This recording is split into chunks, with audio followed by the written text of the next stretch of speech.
pemirsa, berjumpa kembali di Agropolitan News edisi hari ini yang akan menyajikan beragam berita terkini dan menarik dari wilayah Malang Raya. Bersama dengan saya Keiko Najiba dan berikut Agropolitan News selengkapnya untuk Anda.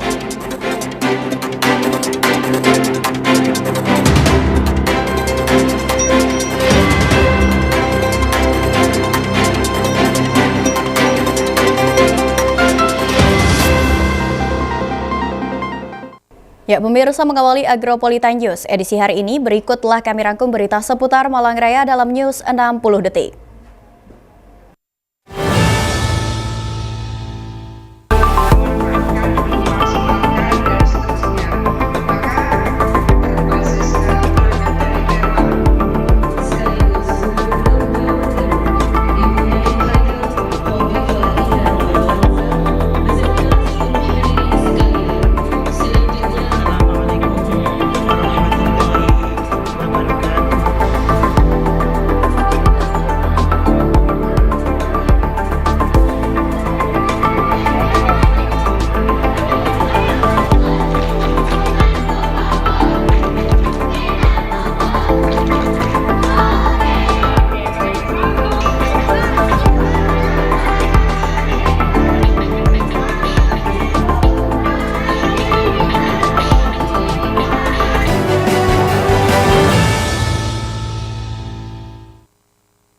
Ya, pemirsa, informasi utama kami hadirkan untuk Anda. Puluhan pelajar dan mahasiswa dari berbagai daerah di Jawa Timur menunjukkan kemampuan terbaik mereka dalam membawakan berita pada News Anchor Competition 2026 yang digelar pada Senin 13 Juli 2026 di Studio 2 Agropolitan Televisi.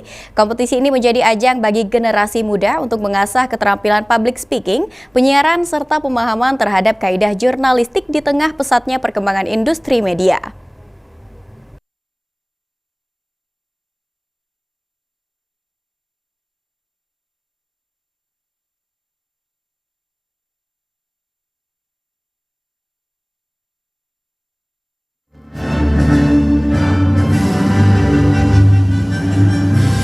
Berbeda dengan kompetisi News Anchor pada umumnya, para finalis dalam News Anchor Competition Jawa Timur 2026 tidak hanya diminta membawakan berita, tetapi juga menyusun naskah berita secara mandiri. Ketentuan tersebut menjadi tantangan tersendiri karena peserta dituntut mampu menentukan nilai berita, menyusun informasi secara runtut, menggunakan bahasa jurnalistik yang baik, serta menyampaikan hasil tulisannya dengan gaya seorang penyiar berita profesional. Dengan demikian, kemampuan yang dinilai tidak hanya sebatas teknik berbicara, tetapi juga pemahaman peserta terhadap prinsip-prinsip dasar jurnalistik.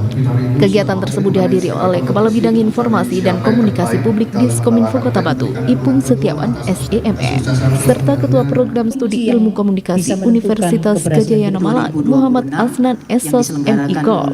Kehadiran keduanya menjadi bentuk dukungan terhadap pengembangan kompetensi generasi muda di bidang komunikasi, penyiaran, dan literasi media. Kami dari ATV memang dalam mendukung kegiatan ini, dukungannya adalah salah satunya adalah memberikan fasilitas terkait tempat dan segala macam, dan termasuk juga penyiarannya, kita taping ataupun dimasukkan di berita-berita dalam media kita. Kemudian yang kedua adalah kita supportnya ada salah satu jurinya yang dari Diskominfo yang kita juga menjadi juri. Ya, terkait hasil-hasil dari lomba ini, harapan kami memang bisa membantu kami di ATV, karena di mana dalam saat ini kita kesulitan terkait pembawa acara. Nanti siapa tahu dengan adanya kompetisi ini bisa menghasilkan pembawa acara yang berkualitas untuk membawa ATV semakin baik lagi. Sementara itu, Muhammad Asnan menyampaikan bahwa kemampuan berbicara di depan publik merupakan kompetensi yang perlu terus diasah, terutama bagi mahasiswa dan pelajar yang akan menghadapi dunia kerja. Menurutnya, kemampuan menyampaikan informasi secara jelas, akurat, dan bertanggung jawab merupakan bekal penting di tengah perkembangan teknologi komunikasi yang semakin pesat. Kita berharap bahwa ada dua harapan yang ingin saya sampaikan. Yang pertama, paling tidak momen ini menjadi ruang bagi para peserta untuk meningkatkan kompetensi terutama dalam bidang penyiaran, ya, terutama public speaking atau presenter, Kemudian yang kedua di level berikutnya adalah bagaimana kemudian mereka-mereka ini di samping memiliki atau mampu meningkatkan kompetensinya melalui pengalaman yang diperoleh di event, setidaknya mereka bisa memperluas jaringan, ya, membuat network, karena kita ketahui bahwa network ini menjadi hal yang sangat prinsipal untuk meningkatkan kualitas mereka, terutama ketika bagi mereka yang ingin meneruskan boleh disebut hobi atau passionnya di dunia jurnalistik, presenter, menjadi lebih baik dengan ketemu dari berbagai macam pihak, pengalaman dari pihak itu akan meningkatkan kualitas mereka. Sementara itu, kompetisi dinilai oleh Dewan Juri yang terdiri atas Rahmawati SIKOM CPS, Irvani Zukrufilah Esos MIKOM, dan Noviera Trining Tias SIKOM MIKOM. Penilaian dilakukan secara objektif berdasarkan sejumlah indikator, di antaranya kualitas naskah berita yang disusun peserta, penguasaan materi, teknik berbicara, artikulasi, intonasi, volume suara, ekspresi, gestur, hingga kemampuan membangun kredibilitas sebagai seorang news anchor. Seluruh aspek tersebut menjadi penentu dalam memilih peserta yang tidak hanya piawai berbicara, tetapi juga memiliki pemahaman yang baik terhadap penyusunan berita.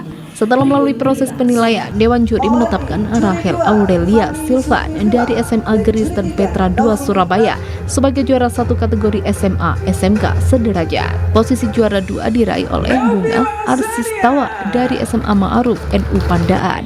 Sedangkan juara 3 berhasil diraih oleh Revlin Armanda Dewi dari SMK Negeri 1 Kota Malang. Pada kategori mahasiswa, Viana Putri Aisyah dari Universitas Negeri Surabaya berhasil meraih juara 1. Posisi juara 2 diraih oleh Naufila Sania Fatihah Al-Madani dari Universitas Terbuka. Sementara juara 3 diraih oleh Sylvia Aprilia Permatasari dari Universitas Kadiri. Dari Kota Wisata Batu, Vicky ATV melaporkan. Ya, beralih ke informasi selanjutnya, pemirsa, DPRD Kota Batu menyetujui rancangan peraturan daerah tentang pertanggungjawaban pelaksanaan APBD tahun anggaran 2025. Persetujuan tersebut disertai sejumlah catatan dan rekomendasi sebagai bahan evaluasi bagi pemerintah Kota Batu dalam meningkatkan pengelolaan keuangan daerah dan pelaksanaan pembangunan.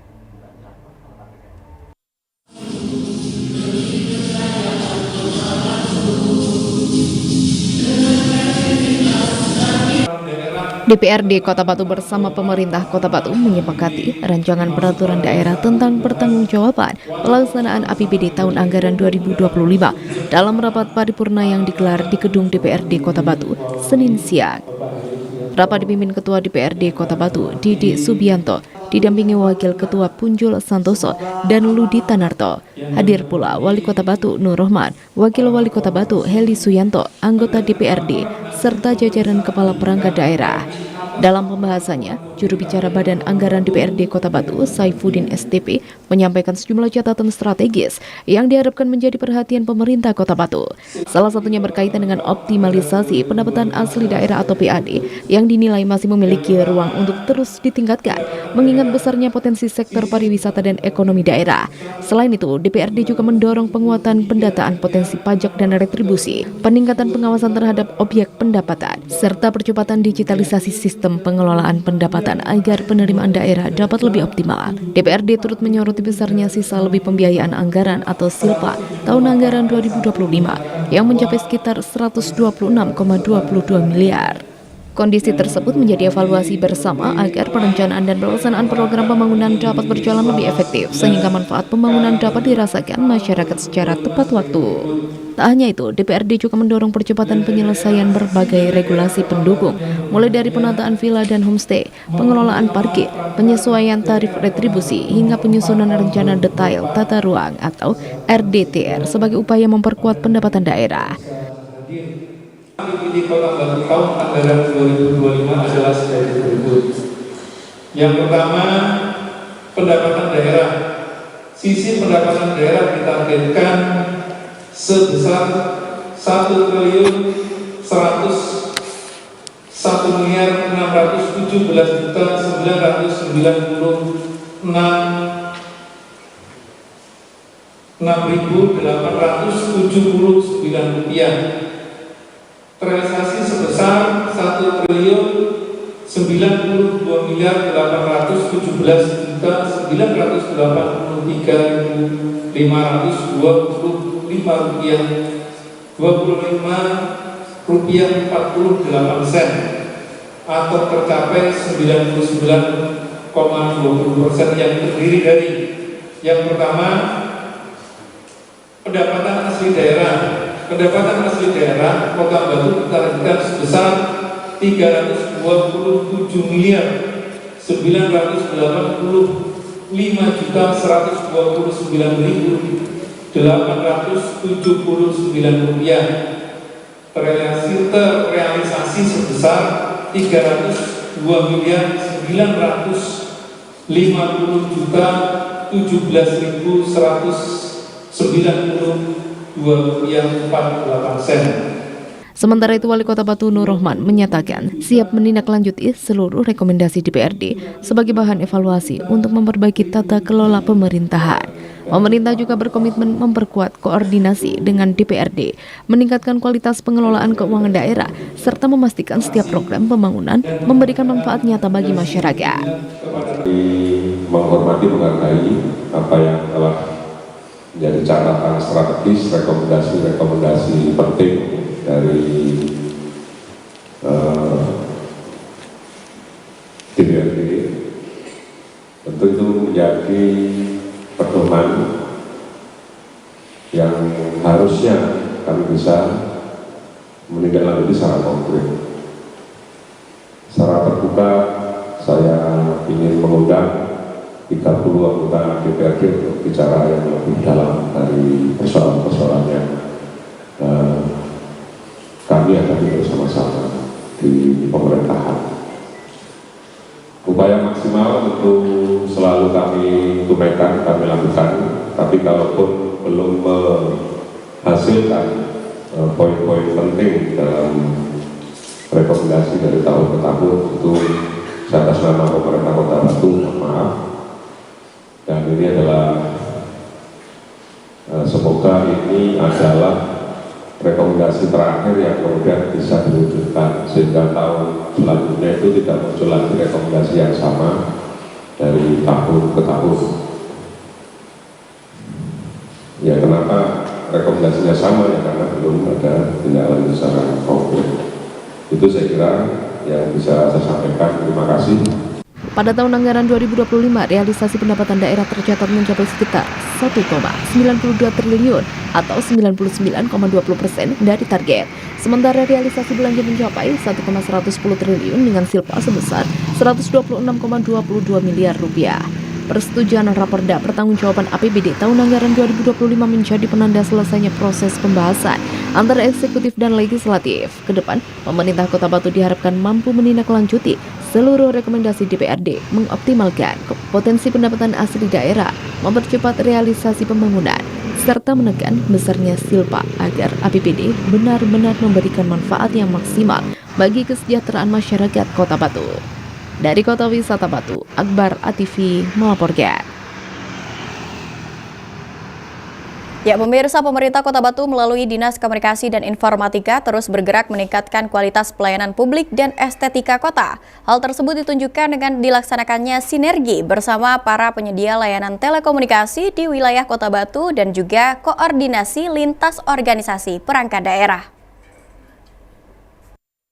Kita bahas terkait dengan bagaimana kita terus Pemerintah Kota Batu melalui Dinas Komunikasi dan Informatika terus bergerak meningkatkan kualitas pelayanan publik dan estetika kota.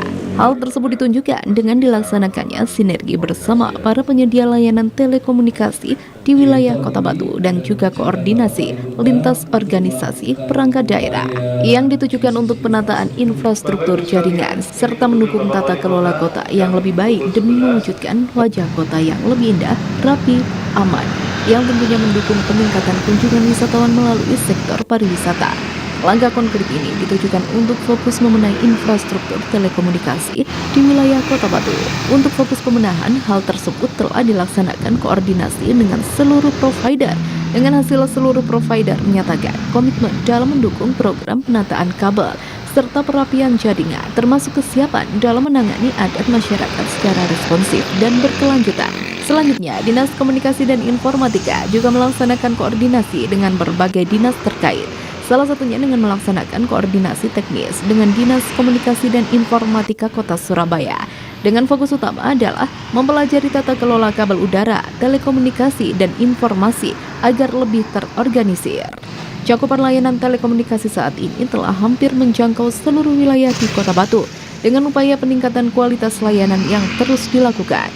Sebagai dasar pengambilan kebijakan dan memastikan tidak adanya wilayah yang mengalami keterbatasan akses, Dinas Komunikasi dan Informatika memperkuat layanan penyedia data coverage area secara komprehensif. Di tahun ini ada kebijakan Bapak Wali Kota untuk melakukan upaya di sisi infrastruktur jaringan, yaitu mengalihkan kabel udara jaringan provider menjadi kabel tanah. Ini merupakan langkah strategis dari Bapak Wali Kota agar pertama kenyamanan target wisatawan ini menjadi lebih punya dampak pariwisata yang bagus bagi para wisatawan. Yang kedua, selain itu dalam hal kebijakan kabel ducting ini ada potensi untuk sumber pendapatan dan potensi distribusi, sehingga kebijakan Pak Wali Kota ini lagi kami tidak lanjuti. Pertama, beberapa saat yang lalu kami melakukan koordinasi dengan 12 provider. Alhamdulillah dari 12 provider yang ada di Kota Batu semuanya sepakat untuk melakukan upaya tata kelola yang baru, perapian kabel udara menjadi kabel tanah. Yang kedua, langkah selanjutnya yang akan kami lakukan Bapak Wali Kota adalah memitigasi kabel udara yang ada di wilayah pusat-pusat kota, mulai jalan Diponegoro, alun-alun sampai dengan jalan Panglima Sudirman. Dan ini sudah disepakati oleh semua pihak dan provider sepakat untuk bisa merapikan, dan tahap awal insya Allah di minggu depan kami akan bersama-sama merapikan kabel yang selama ini berseliweran, akan tapi masih di kabel udara. Akan kami lakukan perapian setiap hari Jumat, sehingga kami bersama-sama provider merapikan yang selama ini dikeluhkan oleh masyarakat. Melalui kolaborasi yang berkesinambungan, diharapkan penataan infrastruktur telekomunikasi di Kota Batu dapat berjalan optimal, sekaligus pendukung transformasi digital serta peningkatan kualitas layanan publik. Dari Kota Wisata Batu, Furqana TV melaporkan.